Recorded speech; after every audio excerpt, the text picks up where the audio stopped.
কোথার মাছ এটা, বিলের না বাউড়ের? কত করে দিলেন, কোনটা কত?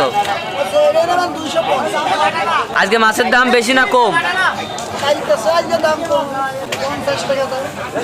আমাদের কত বিক্রি করেছেন? 300 টাকা। আজ বিক্রি করছেন 250। কম হওয়ার কারণ কি? আজ আরো তো বেশি মাছ দুইটা, তাই?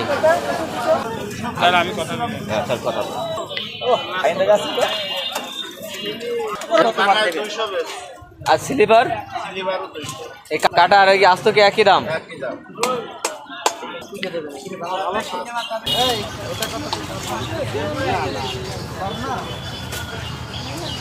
রেকর্ডেশন